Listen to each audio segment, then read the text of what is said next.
Selam aleykum zamandaşlar. Rubrika sorularga cevap. Bizge düşken sorulardan men koronavirus menen ordum okşayt, bir aydan beri jötölüm toktobayt. Albatta бүгүн көпчүлүктө эле көкөйүнө тийген, кызыктырган, болбосо актуальный болгон бул коронавирус жана коронавирустан кантип кутулабыз, коронавирус ооругандан кийин эмне кылабыз. Мына бүгүнкү күнү пост ковид деген, бул ковидтен кийинки синдром дегенде шалдырап, алсыз болуп, тердеп, жүрөгү ооруп, уйкудан калып, ошонун ичинде жөтөлү дагы узакка созулат. Мына эң биринчи болуп өткөн башталган Кытай өлкөсүнөн алардын изилдөөсүнө караганда бул жөтөл bir айдан ушу 6 ай өтүп 6 айга чейин созулуп аткан учурлар бар деген жыйынтык чыгып атат. Мына ошон үчүн ар ким адамга ар кандай таасир. 1 айдан 6 айга чейин созулган бардык эле адамга тиешелүү эмес, эми эгерде узакка созулса эмне кылышыбыз керек деген маселеде мен айтып кетет элем. Албетте эң биринчи бизге ошо дарыгерлер, врачтар эмне деди, ошону аткарабыз. Менин пикирим, сунушум боюнча аткарыла турган нерседен эң биринчи көбүрөөк суюктук, суу ичебиз.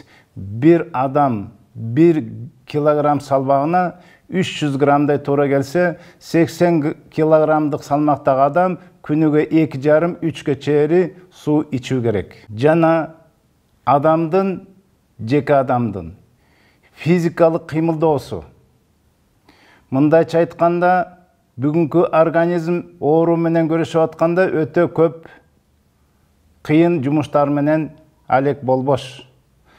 Андан тышкары адам өзүнүн ошо жанагындай өпкөсүн жакшы иштеш үчүн жанагы өпкөгө тиешелүү зарядкаларды аткаруу керек.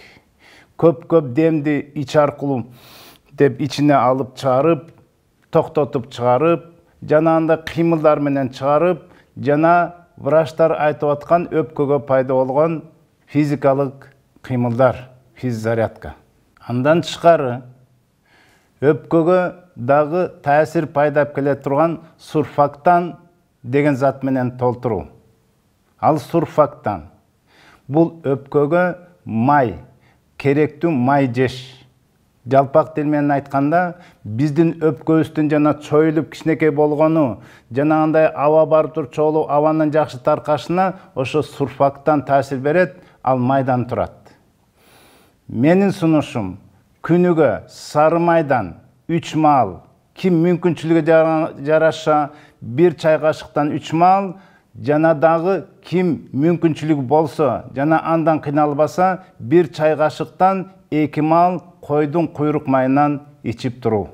Жана дагы биз ар дайым айтып келебиз, өпкөгө пайда бере турган андан тышкары иммунитетти көтөрө турган хижама кылдыруу керек. Аны жакшы шартта канды жаңыртып, иммунитет көтөрүп, хижама кылдыруу. Бизде көрсөтүлгөндөй, ошо организмдин чыңалышына, башка оорулар менен жакшы күрөшүү үчүн мынакей пакет 1 деген, пакет 1 деген ушундай оливкадан турган, дары чөптөн турган май ичүү, ачык карын чоң кашык менен, андан тышкары кристалл хинт, бул вируска каршы, паразиттарга каршы дары ичип канды жакшы айлантуу, ошондой эле иммунитетти көтөрө турган тиминден ичип, албетте иштеги жаман иштеген ашказанды ордун алып келиш үчүн, жанагындай мусор, паразиттерден, холестеринден, жанагындай жаман тустардан тазалаш үчүн сенна меканский ичкиле деп биз сунуш кылат элек. Жана булардын кандай пайдаланышы тууралуу жакшыраак билгиңер келсе, биздин сайттан жана баракчалардан билип аласыздар. Эң негизи, урматтуу мусулман бир туугандар, бул оорудан жакшы болуп, ушу жөтөлдөн да арылыш үчүн эң биринчи себеп бул ооруга алып келген, бул стресс, депрессия, эмоция дегендей жакшы эмоцияларда болуп, жакшылык кылып жылмаюу, бирөөгө жардам берүү, сүйүү деген ушундай эмоциялары көп өзүбүздү жүрөгүбүздү толтуруп, жанагындай көрө албастык, жаман көрүү, ачуулануу, кыжырлануу деген жаман ооруга алып келе турган эмоциялардан арылуу деп келебиз биз. Анткени мына ошол стресс, депрессия жанагындай иммунитетти түшүрүп, ооруду күчөткөнүн баарыбызга маалым. Андыктан ооругагыла, саламаттуу болгула. Ассаламу алейкум.